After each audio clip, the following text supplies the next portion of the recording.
Okay guys, a very good morning. वाह, इतना इज्जत। ठीक है, चलिए स्टार्ट करते हैं फिर। ठीक है, अपन ने कुछ पॉइंट्स लिख लिया था कॉपी में मेरे हिसाब से। ठीक है,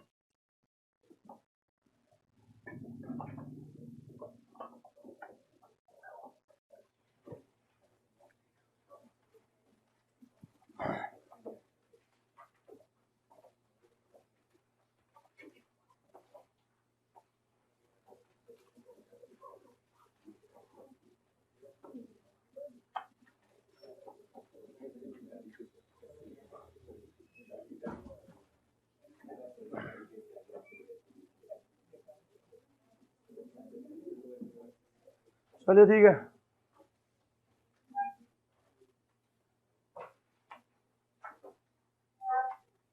एनपीओ का डेफिनेशन याद है अपन सबको? तो NPO is a voluntary session of person जिसका motive is and not to earn profit. ये जो एनपीओ है ये सेटअप होता है लाइक अ ट्रस्ट सोसाइटी। इस तरीका से एनपीओ सेटअप होता है।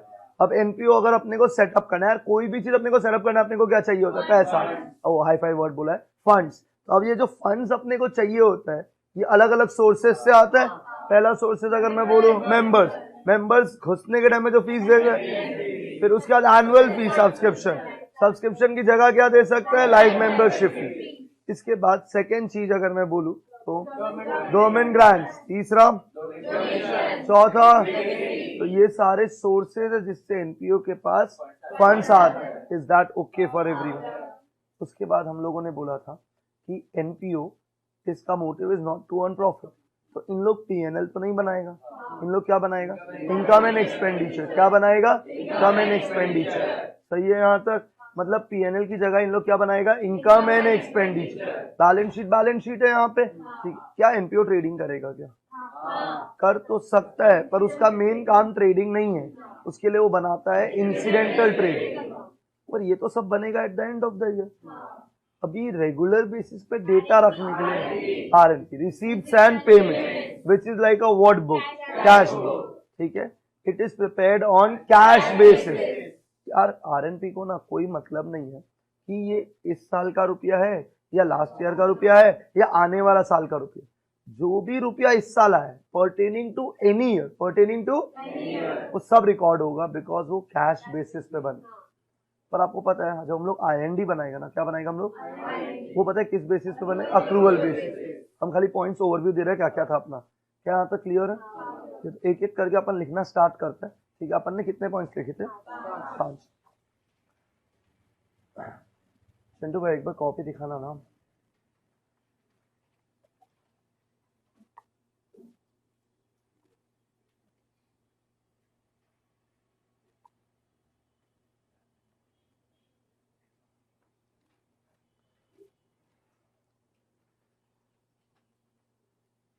तो आज अपना होगा पॉइंट नंबर 6। आज होगा अपना पॉइंट नंबर 6। चलिए बिना कोई डिले के write down.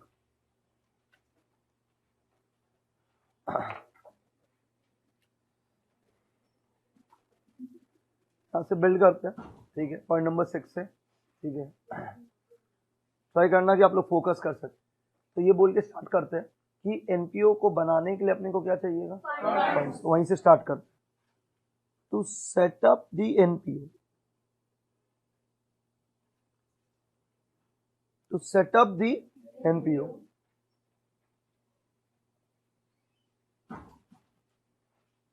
comma, we shall require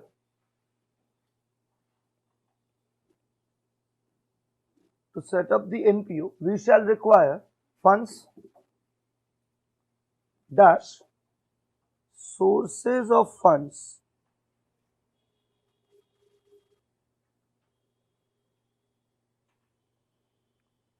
to set up the NPO. We shall require what? Funds dash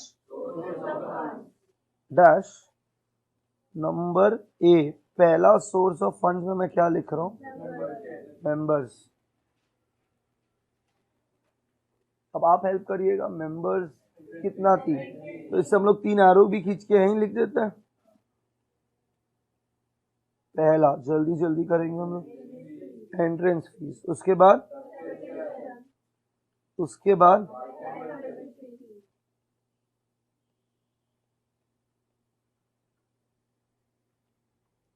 क्या यहाँ तक क्लियर है सबको? ये हो गया पहला source of funds. Second source of funds में अपन लिख देते हैं गवर्नमेंट ग्रांट्स। गवर्नमेंट ग्रांट्स चलेगा। तीसरा सोर्स है अपना डोनेशन। और डोनेशन आपको याद है कितना तरह का था? एक है जनरल डोनेशन और दूसरा है स्पेसिफिक डोनेशन। एक है जनरल डोनेशन और दूसरा है स्पेसिफिक डोनेशन। तो क्या क्या दो तरह का डोनेशन है एक बार जल्दी से बता देते हैं। जनरल डोनेशन और स्पेसिफिक। अब एकदम याद करने का कोशिश करिएगा मेरे साथ। अगर कोई डोनेशन स्पेसिफिक पर्पस के लिए आया है तो इसका जो अकाउंटिंग करेंगे ना उसको बोलेंगे अपन फंड बेस्ड अकाउंटिंग। क्या बोलेंगे उसको अपन? Fund based accounting.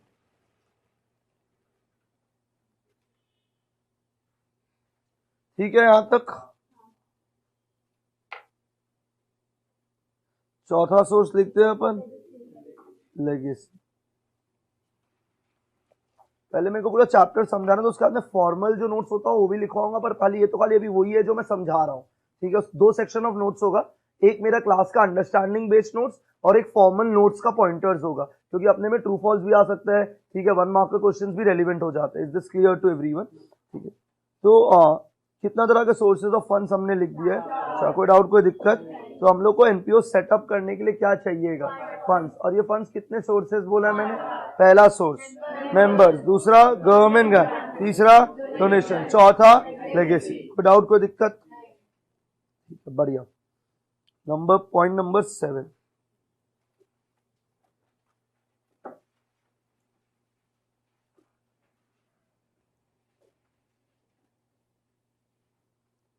अब एक बात समझिएगा, अपने को एमपीओ में 4 चीजें बनाना है।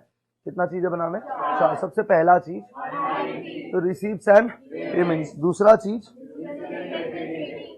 इंसिडेंटल ट्रेडिंग, उसके बाद अगर आप बताओ इनकम एंड एक्सपेंडिचर, चौथा बैलेंस शीट। सिंस हम लोग सब कॉमर्स बैकग्राउंड से यहाँ पे, मैं बैलेंस शीट के बारे में कोई बात नहीं करूंगा, सीधा बनाऊंगा।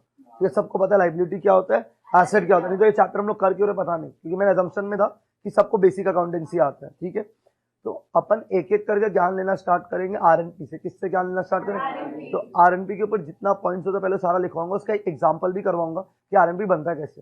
इस दिस के तो एक एक करके चलेंगे, पहले आरएनपी, फिर आईएनडी और उसके बाद बैलेंस शीट। बैलेंस शीट में कुछ नहीं लिखवाऊंगा। इस दिस का इंसिडेंटल ट्रेडिंग मैंने बोला था एकदम एंड में करेंगे। ठीक है, यहाँ तक क्लियर है? तो अपने कॉपी में अब हेडिंग लिखिएगा, point number 7, receives and payments.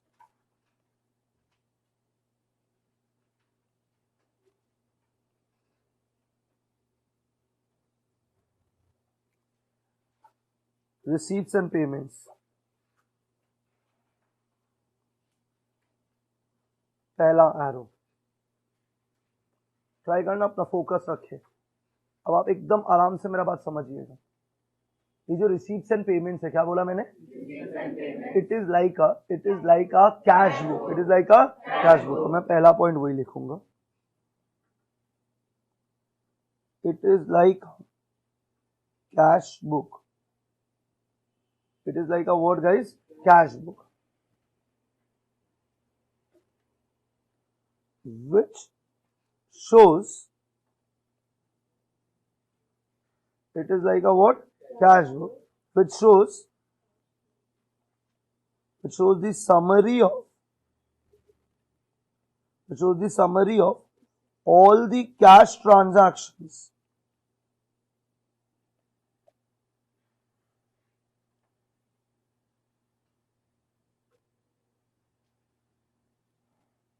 all the cash transactions periodically.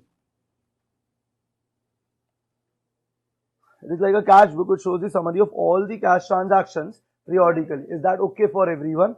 Second cheese,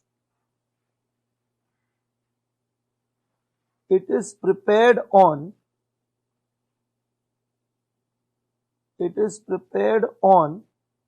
cash basis. It is prepared on cash basis. अब मैं एक बहुत ही इंपॉर्टेंट बात बोल रहा हूँ ना, ध्यान से सुनिएगा, ये समझ में आएगा तो आपका कॉन्फिडेंस बढ़ेगा, ठीक है। अब everyone understand the financial year क्या होता है, ठीक है। तो ऐसी मैं बात समझाता हूँ। अभी तो हम लोग का कौन सा फाइनेंशियल ईयर चल रहा है, अगर कोई बता सकते? 2023-24, हमेशा ऐसा बोला करो 2023-24। पर एक बार इस ईयर को छोड़ो, मैं लास्ट ईयर का बात करता हूँ। तो एक बार आराम से मेरा बात ध्यान से सुनिए। जो मैं बना रहा हूँ, हम लोग कितने बार बनाएंगे ना, इसका कोई हिसाब नहीं है, ठीक है। और ये मेरा स्पेशलिटी है एनपीओ के अंदर, ठीक है। तो मैं लास्ट ईयर का फाइनेंशियल ईयर लिख रहा हूँ, 14-2022 से लेके 31-3-2023, ठीक है। यहां तक ये मेरा फाइनेंशियल ईयर है। Do you agree with this? सब लोग रिप्लाई करेगा तो इजी रहेगा। क्लियर है? चलिए आप एकदम ना फुल एनर्जी रखिएगा, क्योंकि जो मैं बोल रहा हूं वो बहुत इंपॉर्टेंट है, ठीक है। तो मैंने काफी टाइम बिताया था ये समझाने के लिए लोगों को। तो इसको मैं बोलता हूँ एनपीओ का स्पेशलिटी और छतरी। तो मैं इसको क्या नाम देता हूँ? एनपीओ स्पेशलिटी और छतरी। मतलब आप जब सम करोगे ना, कुछ भी करो, आपको एक पॉइंट इसके ऊपर मिलेगा ही मिलेगा, ठीक है। मतलब आपका कैसा भी सम हो, ठीक है, ये तो बनेगा ही बनेगा एग्जाम में। Is this fine for everyone? क्या बोला? ठीक है। इसमें उस एडजस्टमेंट का सारा वैल्यूज होगा जो भी पूछेगा। क्या बोला? सबको समझ आ गया? अब मेरा बात एकदम ध्यान से सुनना, ठीक है। तो 142022 से लेके मैंने क्या लिखा है? 31-3-2023। The year is from 2022-23। आराम से जाएगा 2022 से लेके 23। एकदम सिंपल सिंपल हम लोग अकाउंट्स करेगा कुछ, ठीक है। भगवान सुनिएगा मेरा बात, ठीक है। मानिए मेरा फाउंडेशन, मानिए ठीक है, मेरे फाउंडेशन में 500 बच्चे हो, ठीक है। कितने बच्चे हो गए? 500, ठीक है। और मेरा अकाउंट्स का फीस पर स्टूडेंट इज 7000। एक बार के लिए इजी मल्टीप्लिकेशन के लिए आपका 500 इंटू 7000 कितना होगा? कितना? 35 लाख होगा। श्योर है आप लोग? ठीक मैथ्स किया? मेरे पास है नहीं है बच्चे, ठीक है, ये खाली भगवान से विनती है। तो आपने कितना रुपया बोला मेरे को? अब याद है मैंने आपको लास्ट क्लास क्या बोला था कि आपसे जो मैं रुपया ले रहा हूँ ना, मेरा और आपका हिसाब किताब खाली पता है कौन सा तारीख तक है? एग्जाम तक। जिस दिन अकाउंट्स एग्जाम खत्म हुआ, 5 बजे खत्म हुआ, आप अपने रास्ते में अपने रास्ते, क्योंकि मैंने फीस उसी चीज के लिए। क्या बोला? मेरे को समझ आ गया है। तो एक बात बताइए यार, मैं आपके बैच से कितना कमाया हूं? सुनिएगा, ये मैंने कमाया है। जरूरी है मिला हो? इससे ज्यादा भी मिल सकता है। में आप पागल है, इससे ज्यादा क्या आपको कोई लिफाफा एक्स्ट्रा देके जा रहे हैं क्या? तो बात समझना ध्यान से समझना। ये 35 लाख आया कैसे? एक बार आराम से 500 इंटू, ठीक है यार, ये आया मेरे पास, एकदम धीरे धीरे जाएगा। 500 इंटू 60 कितना हो गया यार? 35 लाख। एकदम इजी, ठीक है। अब 500 बच्चा में से, ठीक है, 3-4 तो होगा, ठीक है, जो फीस नहीं देगा टिल 31 मार्च 2023, ठीक है। मान लीजिए वापस से कोविड आ गया, अरे मानिए, ठीक है, एकदम नवंबर में कोविड पीक आ गया, ठीक है, हम बोल रहे हैं, मेरा बोला हुआ लगेगा नहीं, ठीक है। मानिए नवंबर में क्या आ गया? कोविड। तो आपका एग्जाम क्या हो जाएगा? और जितना बार पोस्टपोन होगा उतना बार हमारा लेनी होगा, क्योंकि हम लोग का लाइबिलिटी कब तक है? जब तक नहीं होगा तब तक हम आपके साथ हैं, ठीक है। नवंबर दिसंबर से पोस्टपोन हो गया, जैन में हो गया, जैन में भी नहीं, पोस्टपोन होके हो गया फेब में भी नहीं हुआ, पोस्टपोन होके हो गया मार्च, हाँ बस मार्च में हो गया, ठीक है। 31 मार्च को एग्जाम हो गया। किस दिन एग्जाम हो गया? 31 मार्च, ठीक है। एक बात बताइए, मैंने कितने बच्चे को पढ़ा दिया? अरे 500 बच्चे को पढ़ा दिया मैंने। तो मैंने कितना रुपया कमा लिया? क्योंकि मैंने आपको पढ़ा दिया। आप पढ़ा नहीं पढ़ा वो इररिलेवेंट है, मैंने तो पढ़ा दिया, मेरा ड्यूटी इज ओवर, ठीक। आप लोगों में से 5 बच्चों ने मेरे को रुपया नहीं दिया। कितने बच्चों ने रुपया नहीं दिया? तो 5 इंटू 38,000 लोगों ने मेरे को रुपया, तो 35 लाख में से 35,000 तो नहीं आया। एकदम बढ़िया बुद्धि लगाने बोल रहे, तो कमाया कितना? वेरी इंपॉर्टेंट, कमाया कितना? लेकिन 35 लाख में से आया कितना नहीं, क्योंकि मैं क्या ही बोलूं, 5 बच्चे निकल गए हरामी मेरे भाषा में। तो 5 × 7,000, ठीक है। आगे बढ़ सकते हैं हम लोग, ठीक है। और 10 ऐसे बच्चे थे, कितने बच्चे थे, जिन्होंने मैं से पढ़ा था लास्ट ईयर। कब पढ़ा था, लास्ट ईयर, मतलब 2021-22। पर पता है वो फीस कब दे रहा है, पता नहीं, समझा है नहीं समझा। और ये पता है कितने बच्चे थे, 10 × 6,000। ये 6,000 क्यों, अरे इस साल का फीस और लास्ट ईयर का फीस अलग अलग हो सकता है। तो लास्ट ईयर का फीस कितना था, अब बोलेगा चोर है, बढ़ा दिया हमारे टाइम में। 10 × 6,000 कितना, ये कब का फीस है, मिला कब है, तो रुपया आया है, मैंने प्लस कर दिया। पता नहीं समझा नहीं समझा। देख से मैंने कमाया कितना, पर उसमें से 35,000 नहीं आया, और 60,000 कब कमाया था, लास्ट ईयर, जो मिला कब, इस साल। ठीक है, इतना हमको समझ आ गया। अब ध्यान से सुनिए, यहाँ पे बहुत सारे ऐसे लोग हैं जिनको मैं ऑलमोस्ट 2 साल के ऊपर से पढ़ा रहा हूँ। 11 पढ़ाया है, 12 पढ़ाया है, अब क्या पढ़ा रहा हूँ, फाउंडेशन। ठीक है, ऐसे भी लोग हैं जिनको मैंने पढ़ाया 11, 12, फाउंडेशन, इंटर। अब उन लोग वेट कर रहे हैं मैं फाइनल पढ़ा दूँ उनको। तो ऐसे भी स्टूडेंट्स हैं। तो अब मेरा बात समझिएगा, कुछ स्टूडेंट मेरे पास ऊपर इतना भरोसा करते हैं जितना मैं खुद के ऊपर नहीं करता हूँ, कि उन्होंने मेरे को क्लास 11 में ही, ठीक है, क्लास 12 में ही सीए फाउंडेशन का फीस दे दिया। कब फीस दे दिया, क्या चीज का, ऐसा कोई है नहीं, पर मानिए, ठीक है। तो ऐसे 5 बच्चे थे, कितने, 4 बच्चे करते, कितने बच्चे थे, जिन्होंने 2021-22 में मेरे को 2022-23 का फीस दे दिया। पता नहीं समझा नहीं समझा, कब कब कब, 2021-22 में 2022-23 का फीस दे दिया। आकाश इसको रिवाइंड करता है जो मैं फास्ट बोलने वाला हूँ, ठीक है। ये जो 5 बच्चों ने मेरे को फीस नहीं दिया ना, कितने बच्चों ने फीस नहीं दिया, क्या मैं इसको आउटस्टैंडिंग बोल सकता हूँ, आउटस्टैंडिंग, क्योंकि मेरे को रुपया, ये पता है आउटस्टैंडिंग एट द एंड। कब है आउटस्टैंडिंग, कि हमको एंड ऑफ द ईयर कितना रुपया मिलना बाकी है। ऑन दी अदर हैंड 60,000 मेरा कब आउटस्टैंडिंग था, जिसका रुपया कब मिला है, इस साल। तो मैं इसको बोलूंगा outstanding at the beginning. Heavy तो नहीं हुआ है। तो मैं 3 वर्ड्स अभी तक पढ़ाया, एकदम फास्ट सुनिएगा। मैंने कमाया कितना, मेरे वर्ड्स पे गौर फरमाइएगा, मैंने कमाया कितना, 35 लाख पर 35 लाख में से इस साल कितना बच्चा लोगों ने रुपया नहीं दिया है, 35,000 वो कब का रुपया, इस साल का जो मिलना बाकी है, उसको मैं बोलूंगा आउटस्टैंडिंग एट द एंड। एकदम क्लियर है यहाँ तक। और 60,000 वो रुपया है, कितना रुपया, जो कब का रुपया है, जो मिलेगा कब, इस साल। तो ये कब का आउटस्टैंडिंग है, लास्ट ईयर का, जो मिलेगा कब, इस साल। इसको बोलेगा आउटस्टैंडिंग एट द बिगिनिंग। इतना पढ़ाई क्लियर है। अब मैं तीसरे के चौथे वर्ड्स में जा रहा हूँ, जिसमें कुछ बच्चों ने मेरे को कब फीस दे दिया, कब कब, लास्ट ईयर, मतलब 2021-22 ईयर बहुत इंपॉर्टेंट है। 2021-22 में हमको फीस दे, पता है कब का, 2022-23। नहीं समझा अभी भी, ठीक है। 4 बच्चे थे, यस या नो, 4 × कितना रुपया, ये इन्होंने हमको कब फीस दिया, इस बार पढ़ाने के लिए। ये मेरे लिए लाइबिलिटी है, ये मेरे लिए क्या है, लाइबिलिटी। अगर मेरे को कोई एडवांस में रुपया देता तो मेरे लिए क्या है। अब जिन्होंने मेरे को अभी तक फाउंडेशन का फीस दिया, आप लोग सब मेरा लाइबिलिटी।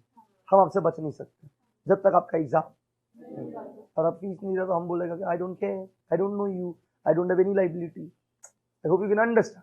तो कितना रुपया, 4 × 7,000 कितना होता है, इसको मैं लिख रहा हूं एडवांस। क्या वर्ड लिखा मैंने, एट द बिगिनिंग। तो कब ये एडवांस है, जल्दी से बता दीजिए, बिगिनिंग। तो बिगिनिंग में कितना रुपया एडवांस है, ये कब पे हुआ था, कब के लिए, इस साल। तो देखो ना, मैं सब फिगर के लिए कुछ कुछ बोलूंगा, आप मेरे साथ हिंदी बोलना, हिंदी बोलोगे तो याद रह जाएगा।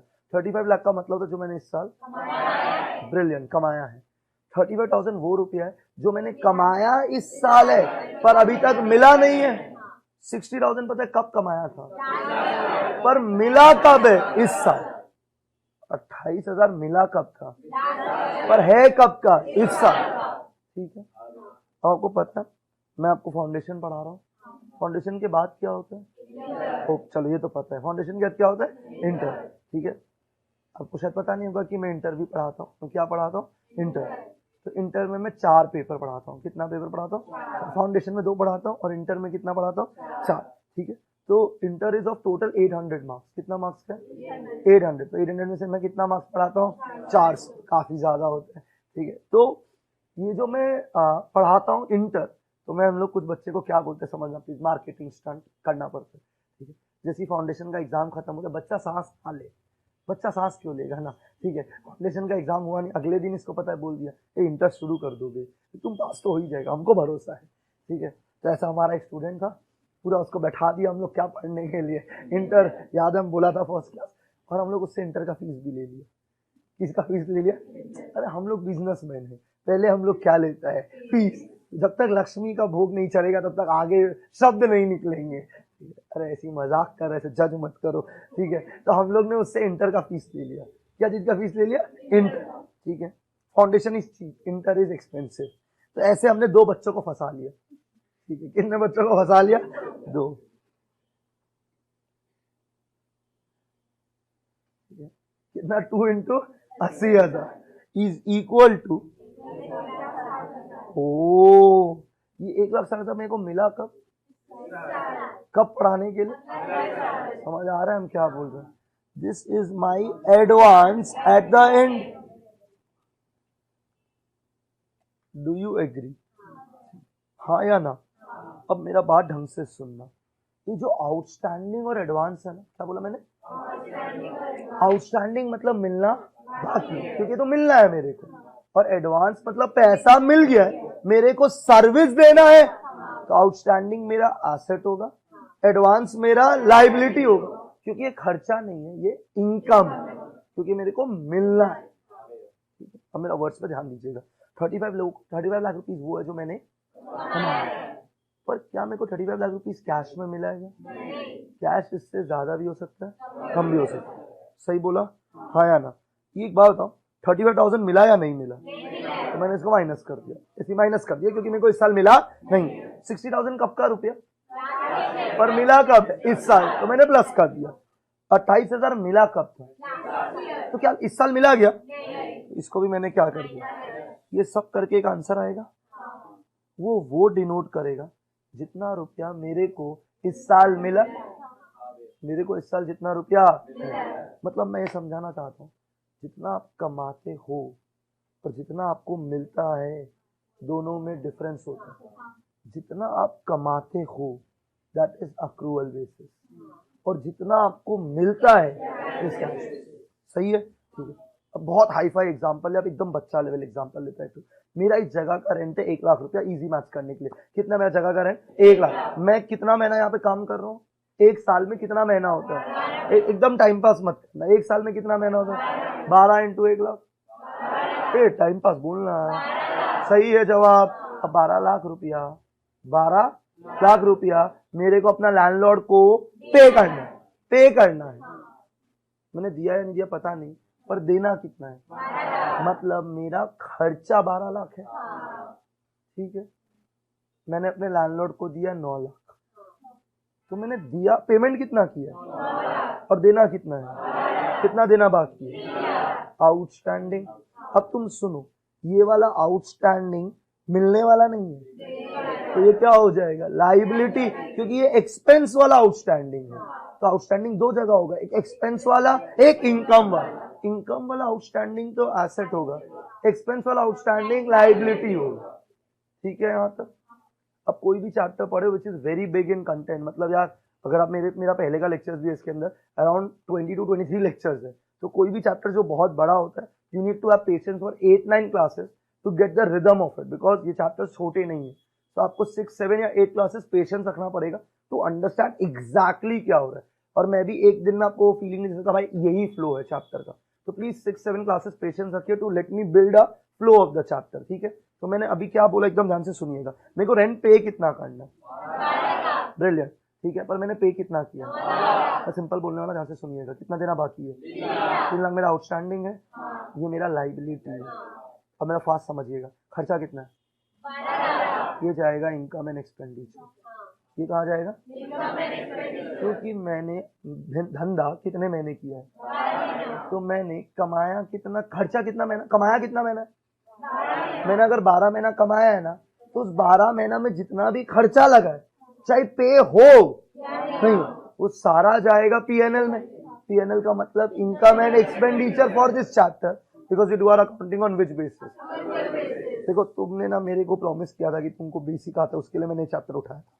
तो आपको बेसिक समझ आ रहा है मैंने क्या बोला? मेरे को रेंट देना कितना है, मैंने दिया कितना, अब मैं कुछ बोलूंगा। If I do accounting on cash basis, किस बेसिस पे?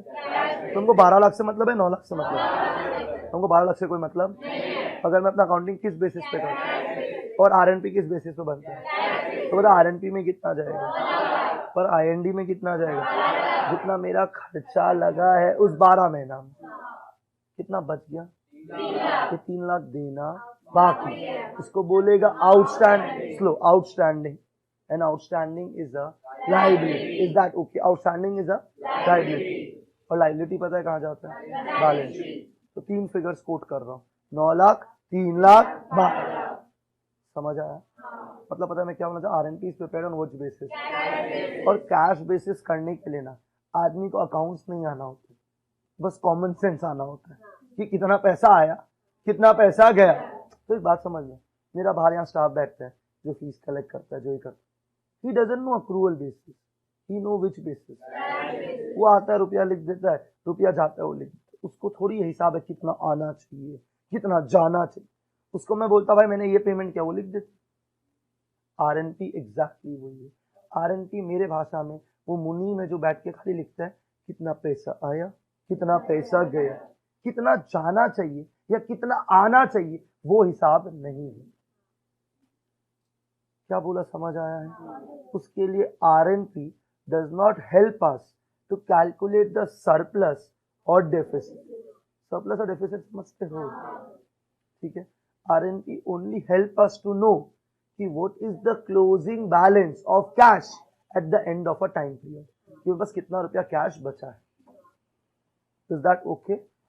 और ये इसमें देखो ना, मैंने कितने चीजें लिखे हैं गाइस? 4 लिखे, एक्चुअली मैं 6 लिखूंगा। ये जो 35 लाख है ना, ये वो है जो मैंने क्या किया, तो ये पता है कहाँ जाएगा?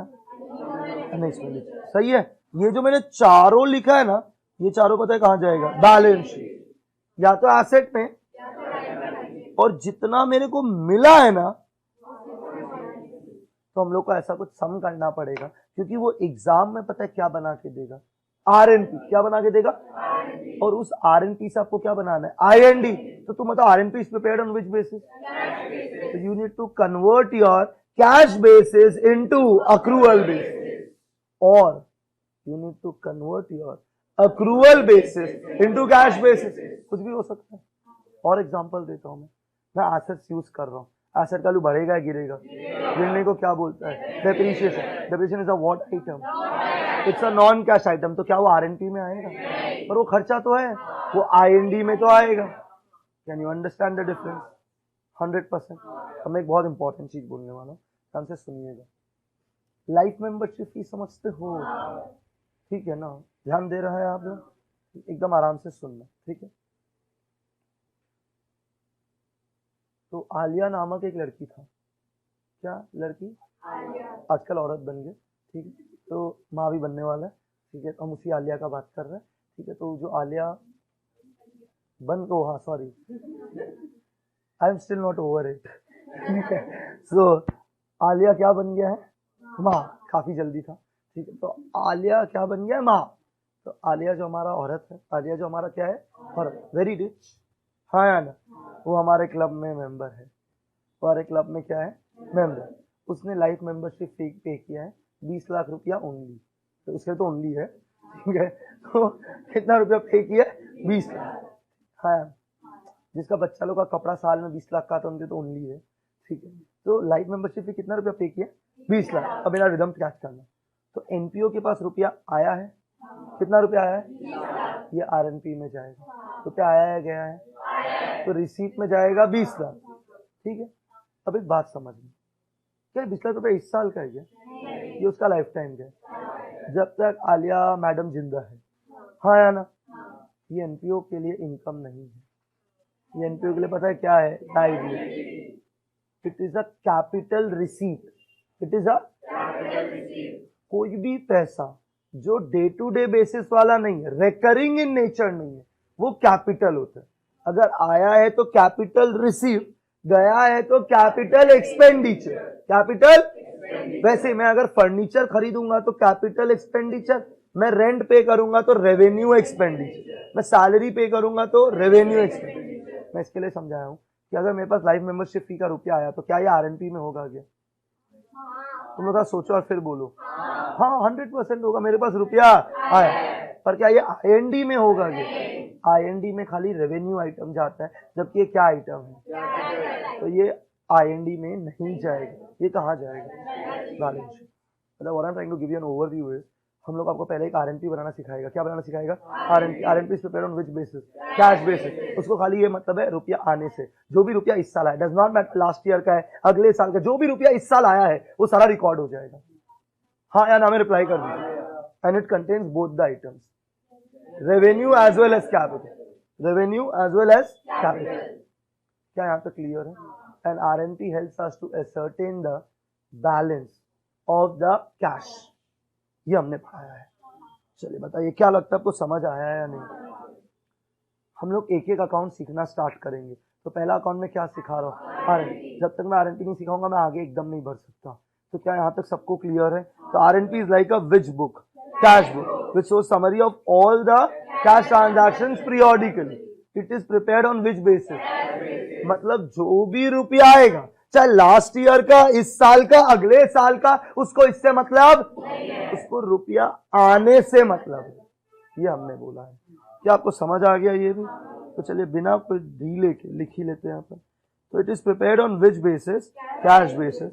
अब मेरे स्टाइल पे नोट्स लिखते हैं, थोड़ा सा फीलिंग आएगा। डैश, रुपया आने से मतलब है, रुपया आने से मतलब है, ऐसे ही लिखना है एकदम। रुपया आने से मतलब है, रुपया आने से मतलब है।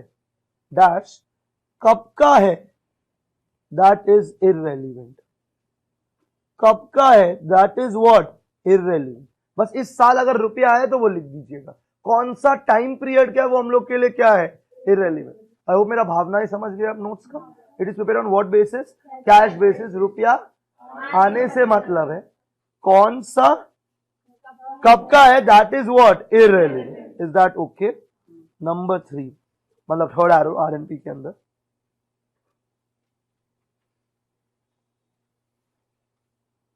it helps us to ascertain, it helps us to ascertain the opening and closing balance of cash and bank। दोनों लिखा है मैंने, cash and bank. It helps us to ascertain the opening and closing balance of cash and bank. Is that okay for everyone? Next arrow इसी के अंदर, it contains all the receipts and payments. It contains all the receipts and payments.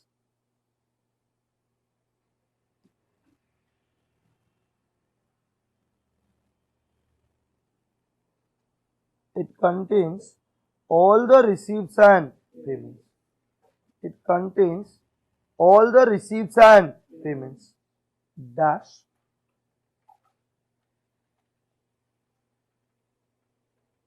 It contains all the what, guys? Dash. Both capital and revenue। Guys capital revenue मैंने समझा दिया, मैं लिखवाऊंगा नहीं क्या होता है कैपिटल रेवेन्यू। बस खाली मैंने बोल दिया कि दोनों होगा, कैपिटल रिसीव भी होगा, रेवेन्यू रिसीव भी होगा, कैपिटल पेमेंट भी होगा, रेवेन्यू पेमेंट भी होगा। क्या यहां तक आपको सारा पॉइंट्स क्लियर है क्या? वापस बोलना है, समझ आ गया? क्या मैं इससे सरप्लस डेफिसिट निकाल सकता हूँ? वो किससे निकलेगा? पर मैं डेटा यही यूज करूंगा। पर याद रखिएगा डेटा किस बेसिस पे है? We need to convert the cash basis into and IND में रेवेन्यू कैपिटल दोनों आएगा या खाली रेवेन्यू आएगा? तो तुम इमेजिन करो ना, आरएनपी में दोनों है, रेवेन्यू कैपिटल। तुम सारा रेवेन्यू किस में डाल देगा? आईएनडी, और सारा कैश बेसिस को अक्रूवल बेसिस कर देगा, और जो भी नॉन कैश खर्चा है ना वो भी डाल देगा। तो आपका आईएनडी बन जाएगा, which will help us to calculate plus deficit. वो भी मैं आपको आगे बताऊंगा। यहां तक क्लियर हो गया? ठीक है। अब बहुत पढ़ा दिया थ्योरी, कभी एक सम भी करवा दो, अकाउंट्स टीचर आप भूल जाते हैं। ठीक है यार, चलिए एक एग्जाम्पल लिख लिया जाए आज।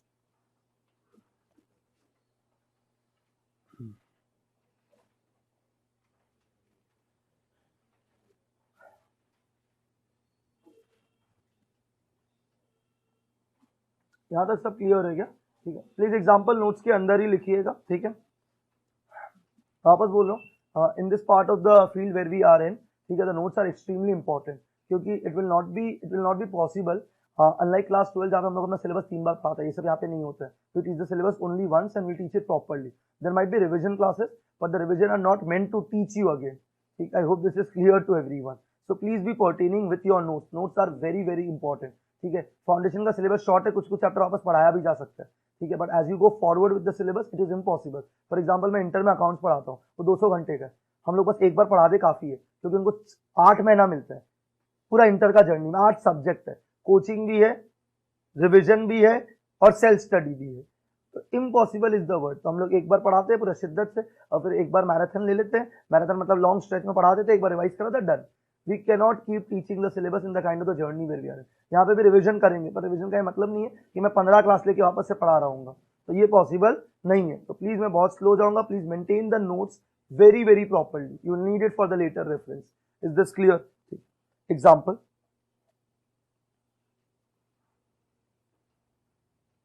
the receipts and payments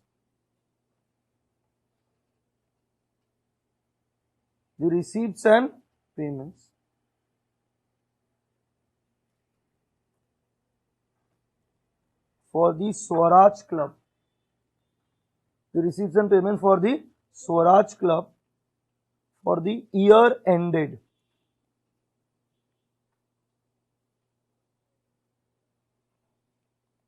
for the 31st March 2020.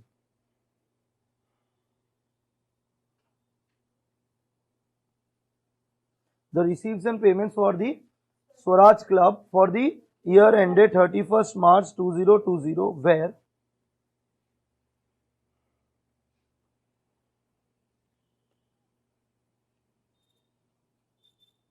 entrance fees rupees 300। अब फील करके एक बात बताओ ना, एंट्रेंस फी में रुपया आएगा या जाएगा? तो क्या है ये? बहुत बढ़िया। एंट्रेंस फी के बाद मेंबरशिप फीस रुपीज 3000। आपको पता है मेंबरशिप फीस क्या है? Receive, that's okay. पर ये मेंबरशिप फी मतलब पता है क्या है? सब्सक्रिप्शन। मेंबरशिप फी मतलब क्या है? सब्सक्रिप्शन। तो जब तक थोड़ा सम शुरू नहीं होगा ना, वो फील नहीं आएगा क्या वर्स चल रहा है क्या नहीं चल रहा। तो मेंबरशिप फी क्या है हम लोग का? Subscription. Next, donation for club Pavilion, donation for club Pavilion rupees 10,000। रुपया आया या गया? आया। तो क्लब में पेविलियन बनाने के लिए, जहां पे ऑडियंस बैठता है उधर उसको पेविलियन बोलता है, यस या नो? अब एक बात बताना यार, इंपॉर्टेंट मूवमेंट है। ये जो डोनेशन आया है ये जनरल है, स्पेसिफिक है? और स्पेसिफिक डोनेशन के लिए मेरे को आगे जाके आपको एक टॉपिक सिखाना पड़ेगा। तो जब आरएनपी बनाना सीख जाएगा तो आरएनपी में बहुत सारा आइटम होगा। जैसे स्पेसिफिक डोनेशन होगा उससे मेरे को आपको क्या सिखाना पड़ेगा? Fund based account, cash basis को अक्रूवल बेसिस करना सिखाना पड़ेगा। ये सारा चीजें हम आपको आगे सिखाएगा। क्या यहाँ तक आपको क्लियर है क्या? तो एंट्रेंस फी कितना रुपया? Membership fee, donation for club pavilion, is that okay? Next, food stuff sales 1200। क्या आपको याद है हमारे क्लब में वो थे कैंटीन, ये सियानो, तो उसको बेच के कितना रुपया मिला? 1200। क्या ये मेरा धंधा है क्या? ये पता है क्या ट्रेडिंग है? आप रिलेट करिएगा, मेरा बिजनेस में भी ऐसा कुछ है। ठीक है, मैं पढ़ाता हूँ पर मैं कॉफी बेच देता हूँ। ठीक है, कॉफी बेच के मेरे को लॉस होता है। ठीक है, मैं सोचा बंद करूंगा। ठीक है, ये जो मैं कॉफी बेच के पैसा कमा रहा हूँ ना, क्या ये मेरा धंधा है क्या? ये क्या ट्रेडिंग है? तो actually I am into a service industry. मैं तो बच्चा खरीद के बच्चा नहीं बेचता ना भाई। तो I am not into trading, I am into which industry? Service. तो मेरा काम है पीएनएल बनाने का। क्या काम है? पीएनएल। पर मैं ट्रेडिंग अकाउंट बनाता और उस ट्रेडिंग को मैं नाम दे दूंगा इंसिडेंटल ट्रेडिंग। मैं कॉफी बेचता हूँ, इंसिडेंटल ट्रेडिंग। मैं कॉफी बेचता हूँ, दैट इज इंसिडेंटल ट्रेडिंग। इसे जो टाइम पास में छोटा मोटा चीज बेच के थोड़ा अपना खर्चा निकालता हूँ, पॉकेट मनी, गरीब मानुस, इसको हम लोग बोलते हैं इंसिडेंटल ट्रेडिंग। ठीक है, आप सबको पता है हम गरीब है। ठीक है, हाँ। एंट्रेंस फी कितना रुपया? 300। Membership fee 3000। Donation for club pavilion कितना रुपया? 10,000। फूड स्टफ सेल कितना? 1200। सैलरीज एंड वेजेस, अब बताओ रुपया आएगा या जाएगा? Salary and wages 1200। ठीक है, यहां तक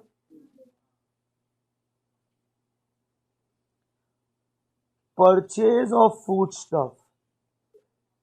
एक बात बताओ, फूड स्टफ बेचना तो सही है, पर बेचने के लिए खरीदना भी तो पड़ेगा, हाँ या ना?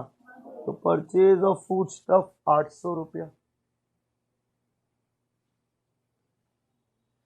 यहां तक समझ आया या नहीं आया? अरे खाली डेटा लिख रहे हैं अभी हम लोग का, क्या रिसीप्ट्स एंड पेमेंट्स हुआ है। Is that okay?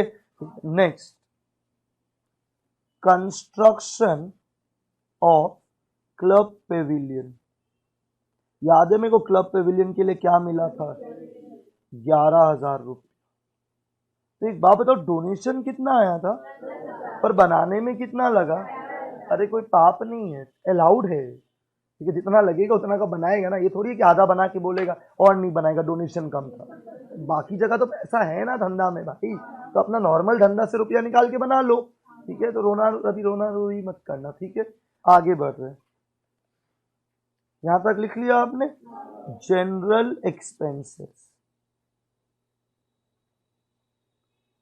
600 रुपये। जनरल एक्सपेंसेस कितना रुपया? 600। रेंट एंड टैक्सेस, ना बहुत लोग ये डाउट पूछते, तो आज मैं क्लियर कर देता हूँ। मैं साथ में क्या वर्ड लिखा हूँ, मेरे को बता सकता है तो? बोला रेंट तो गौतम भाई समझ आता है, what do you mean by taxes? और एक वर्ड कभी कभी जुड़ के आता है, जो लोग बहुत अच्छा से अकाउंट्स पढ़ते हैं, rent rates and taxes. Rent rates and tax क्या मतलब है इसका? रेंट हमको समझ आता है, what do you mean by rates and taxes? अब कोई भी धंधा करते हो ना, आपको लाइसेंस लेना पड़ता है, ट्रेड लाइसेंस, कोई ना कोई तरह का परमिशन। ठीक है, उस पर जो रुपया लगता है ना, उसको अपन बोलते हैं रेट्स एंड टैक्सेस। क्या बोलते हैं उसको अपन? Rates and taxes. The permission that we pay to the municipal bodies, the local municipal bodies. समझ में अपना में ना, जीएमसी, गुवाहाटी म्यूनिसिपल कॉर्पोरेशन, सही है, उसको जो अपन रुपया देते हैं टू स्टार्ट द बिजनेस या ट्रेड लाइसेंस के लिए, ये परमिशन के लिए, वो सारा चीज है। फॉर एग्जाम्पल अगर कोई होटल इंडस्ट्री में, तो उसको ट्रेड लाइसेंस लेना है, फूड लाइसेंस लेना है, FSSAI सर्टिफाइड होना चाहिए कि भाई हाँ स्टैंडर्ड मेंटेन, हाइजीन वाइजीन है। समझ आ रहा है हम क्या बोले? तो रेंट रेट्स एंड टैक्सेस ऐसा कुछ होता है। ठीक है, कितना रुपया बोला मैंने? 400। Last, bank charges ₹160। इतना आपने लिख लिया क्या?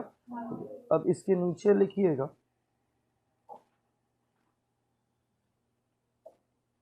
Cash in hand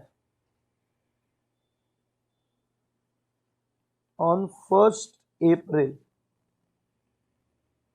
cash in hand on 1st April 200 रुपया। 31st March 350 रुपया। तो मेरे हाथ में शुरू में कितना रुपया कैश था और एंड में कितना हो गया? 350। फिर cash at bank, cash at bank on 1st April 400, cash at bank on 31st March rupees 590। सही है यहां तक? तो गाइज एकदम समझ लीजिएगा, what is the opening balance of cash in hand, closing balance, cash at bank का opening balance, closing balance, ये हमारा डेटा है। अब नीचे लिख लीजिएगा प्रिपेयर, ऑब्वियसली क्या प्रिपेयर करने वाला है, सिंपल, प्रिपेयर आरएमपी अकाउंट। तो मैं बोल सकता हूं आज हमने आगाज कर दिया है पहला सम के साथ। क्या यहां तक क्लियर है? तो जब तक आरएनपी बनाना नहीं सीखोगे तब तक मैं आगे बढ़ ही नहीं सकता सिलेबस के अंदर। तो can we start guys? RNP is like which book, अगर कोई बता सकता है? It is like a cash book, जो ये दिखाएगा कितना रुपया मेरा ओपनिंग था और कितना रुपया क्लोजिंग था, और कितना रुपया आया और कितना रुपया गया, pertaining to 2 types of items, revenue items, capital items. चलिए तो इसी नोट पे बनाना स्टार्ट कर रहे हैं, रिसीट्स एंड पेमेंट अकाउंट। पहले ना क्लब का नाम लिख दीजिएगा ऊपर, what is the name of the club. दिखा था क्वेश्चन में, ये देखो वापस दिखा देते हैं, क्या है क्लब का नाम एक साथ में? Swaraj club receipts and payment account.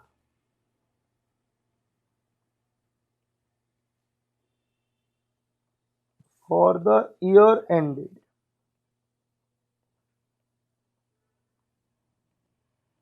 31/3/2020। ठीक है, यहां तो रिसीप्ट्स रुपीस, पेमेंट रुपीस। याद आ रहा है, मैंने पहले क्लास बताया था आप लोग को।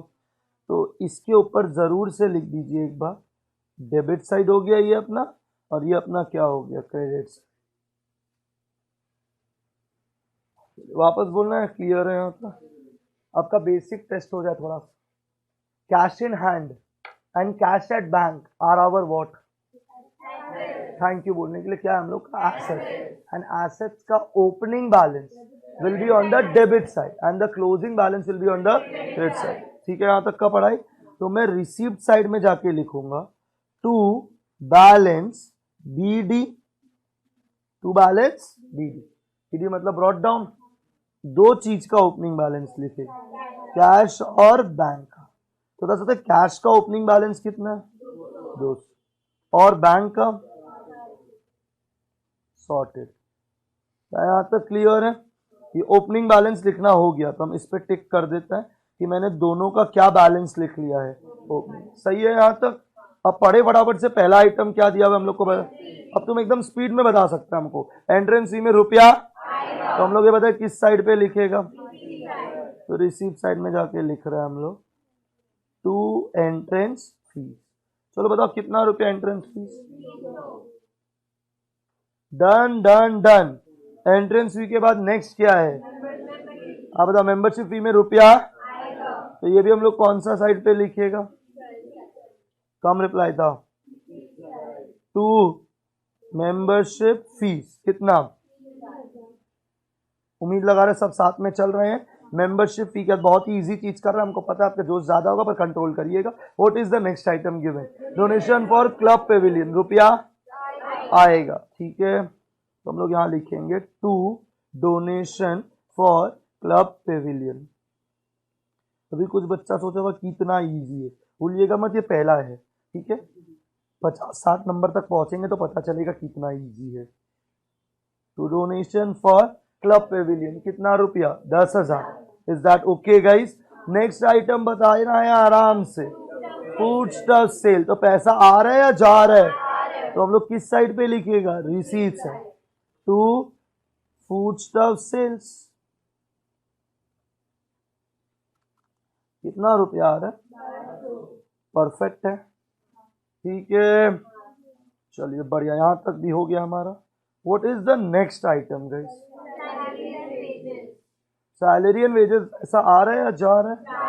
तो यहां जाके लिखिएगा by salaries and wages. By salary and wages कितना रुपया? 1200।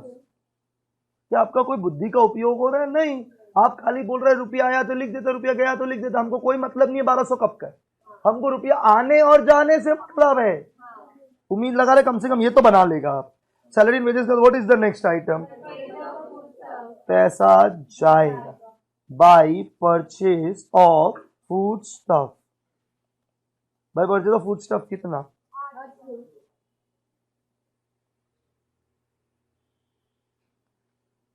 आगे बढ़ सकते हैं हम लोग। What is the next item guys? तो एक second, construction of club Pavilion, construction की है, पैसा आएगा या जाएगा? स्टॉप, पैसा पर क्लब पेविलियन बनाना रेवेन्यू आइटम है या कैपिटल? तो भी यहाँ आएगा। यहाँ पे रेवेन्यू कैपिटल से मतलब नहीं है। चलिए, by construction of club Pavilion जो है बस लिखते जो, by construction of club pavilion कितना रुपया? थैंक यू, चलेगा यहाँ तक, ठीक है। इसके बाद अपना नेक्स्ट आइटम क्या है? जनरल एक्सपेंसेस, खर्चा है। तो फटाफट से लिख दे, अपन सबको पता ही है कहाँ लिखने का है। बाई जनरल एक्सपेंसेस कितना?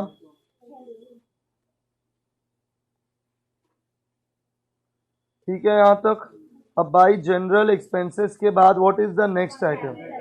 Rent and taxes. कितना है guys rent and taxes? Charge. तो मैं यहाँ पे लिखूंगा बाई रेंट एंड टैक्सेस कितना रुपया? चार्ज। सॉर्टेड, ठीक है। रेंट एंड टैक्सेस के बाद क्या है नेक्स्ट?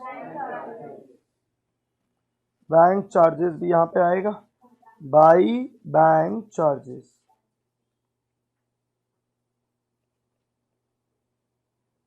ठीक हो गया क्या यहाँ तक? कोई डाउट, कोई दिक्कत? अब बैंक चार्जेस भी हो गया। अब इसमें अब क्या आएगा नेक्स्ट, अगर कोई बता सकता है तो? बैलेंस। अब तुम समझना, asset will always open on the debit side and close on the credit side, ठीक है। by balance CD। जब मैं सम करवाता हूँ ना, कुछ अकाउंट्स के हीरो लोग बोलते हैं ये तो हम खुद ही कर लेते, आपका जरूरत नहीं है। भूलिएगा मत पहला सम, थोड़ा पेशेंस रखिए, लेवल बढ़ाएंगे। बाई बैलेंस CD में पहले लिख रहा हूँ कैश, कितना रुपया का कैश है जल्दी से? 350। और बैंक में कितना रुपया? दैट्स इट, ठीक है, हाँ या ना? अब ये टोटल मैच हो जाएगा तो सब परफेक्ट है हम लोग का।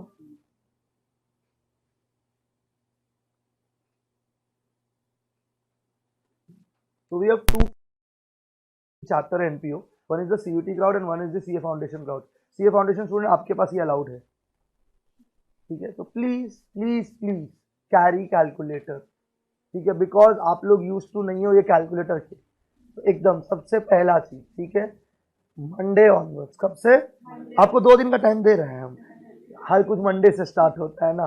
तो मंडे को ये सब लोग मंडे के पहले खरीद लीजिएगा, और ये स्टैंडर्ड कैलकुलेटर खरीदिएगा ऐसे, ठीक है। केसीओ का स्टैंडर्ड आता है 12 डिजिट वाला, ये वाला खरीदिएगा, ठीक है। और जो भी खरीदेगा फिर उसको रोज कैरी करिएगा, बदलिएगा मत, हाथ बैठना जरूरी होता है। This because you are allowed with this.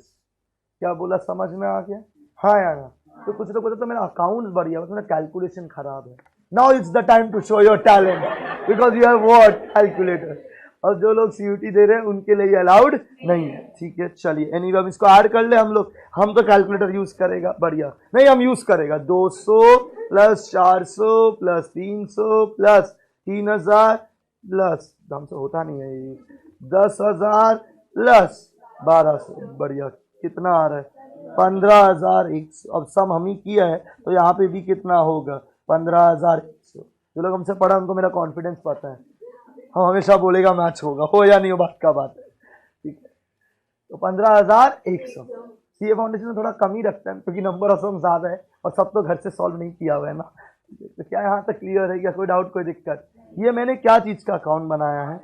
RNT। Is this clear to everyone? अब हमें एग्जाम में ये सम अगर आ जाए तो बात ही क्या है, ठीक है। लेकिन मैं आपको कुछ बोलना चाहता हूँ, please be very careful about it CA foundation student. ये जो मैंने सम किया है ये आपका बुक का पहला सम है, ये आपका बुक का पहला सम, ठीक है, एकदम आपका ही बुक का पहला सम है। और ICI अपना बुक से बहुत ज़्यादा क्वेश्चन छाप देता है। इसका ये मतलब है कि आपको सेम सम भी दे सकता है इन द 5 मार्क, ऐसा कुछ वो नहीं है, ठीक है। अगर उन लोग एक बेसिक ट्रायल बैलेंस बनाने दे सकता है ना, खाली नॉर्मल ट्रायल बैलेंस, जिसका बेसिक्स क्लियर है ना, वो ट्रायल बैलेंस गलत नहीं कर सकता। मतलब बहुत टैलेंट चाहिए ट्रायल बैलेंस गलत करने के लिए। तो they give 5 marks in the compulsory question, एकदम कंपलसरी, मतलब तुमको करना ही पड़ेगा, तो करना ही हमको, ठीक है, हमको 5 मार्क्स चाहिए, ठीक है। तो जिन्होंने मेरा फर्स्ट क्लास किया था, मैंने पेपर दिखाया था, तो it's not something very out of the box difficult paper. पर अब मैं कुछ एक चीज पे हाईलाइट करना चाहूंगा, जो मैं कल अपने इंटर के बैच में बोल रहा हूँ।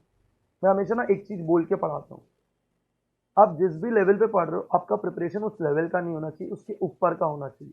जब मैं 12 पढ़ाता था, मैं हमेशा बोलता था आगे का अकाउंटेंसी सोचो। जब मैं 11 पढ़ाता था, मैं 12 बोलता था।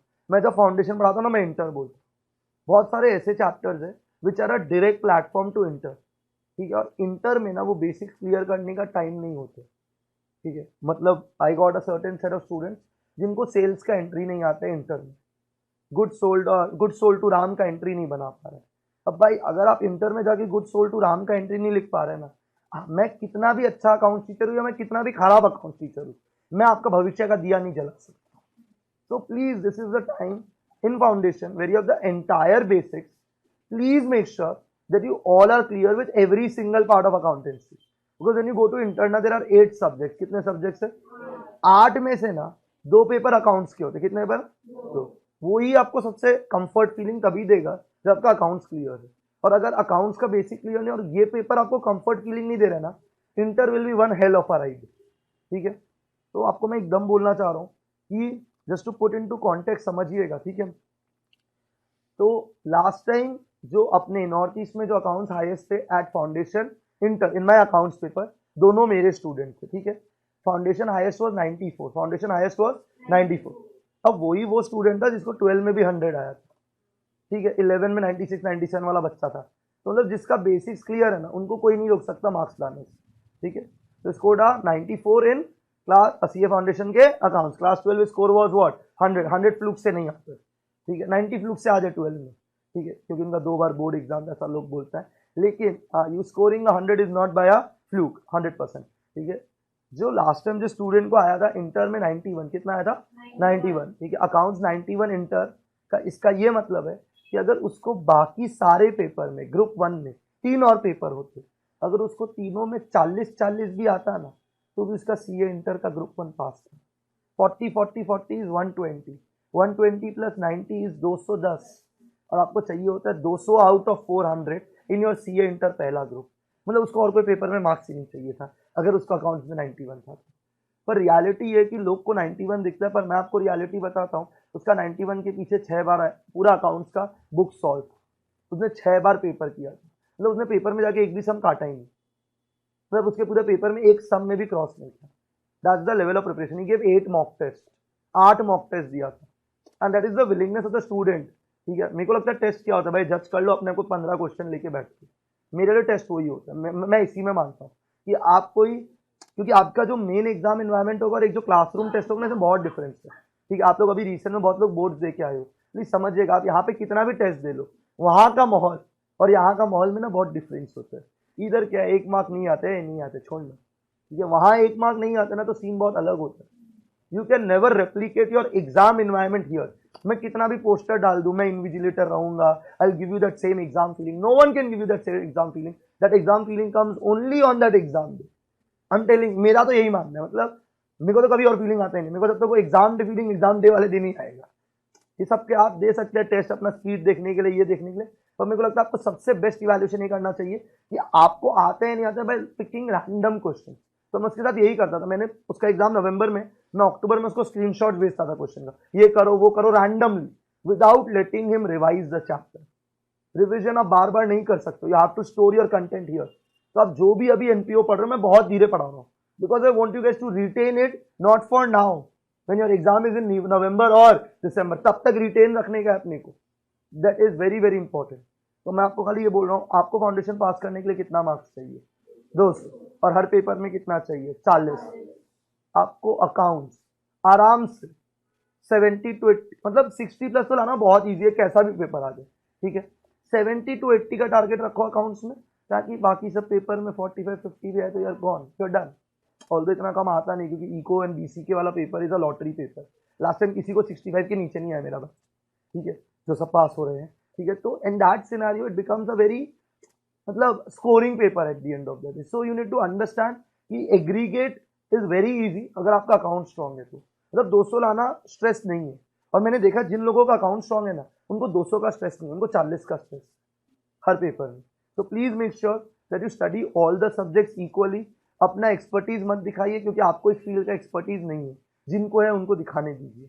आपसे रिक्वेस्ट है कि प्लीज अभी जर्नी स्टार्ट हुआ है, maintain consistency all the while, attend classes, do your work. अगर कुछ समझ नहीं आते पूछिए, क्योंकि बहुत धीरे जा रहे हैं, बहुत बेसिक से स्टार्ट कर रहे हैं, ठीक है। पर जो चैप्टर हम लोग करेंगे पहला 3 first 2.5 month, that is 50 mark का सिलेबस। तो please take that very very seriously. इस दिस आपको हर क्लास वीक में एक दिन का गैप मिल रहा है कि अगर कोई क्लास मिस करे तो कवर अप कर लो। तो हम लोग सेम पैटर्न फॉलो करेंगे टिल संडे। मंडे से आपकी और क्लासेस बढ़ेंगी, तो get it used to it. I hope this is clear to everyone. Any doubt, any confusion? ठीक है। तो आज का डे हम लोग का क्या डे है? थर्सडे। तो अपन अगला कब मिलेंगे? सैटरडे। कितने बजे? 9 बजे। That's your fix slot. I hope that's okay for everyone. आज हम लोग ने क्या किया है? आरएनपी। क्या बनाया हमने? आरएनपी। अब नेक्स्ट क्लास से लेवल थोड़ा सा बढ़ेगा and will be entering into 2 topics. One is a fund based accounting and another one is a subscription. 2 topic में एंटर करेंगे। पहला टॉपिक का नाम क्या बोला एंड दूसरा subscription. Is that clear to everyone? Thank you so much guys.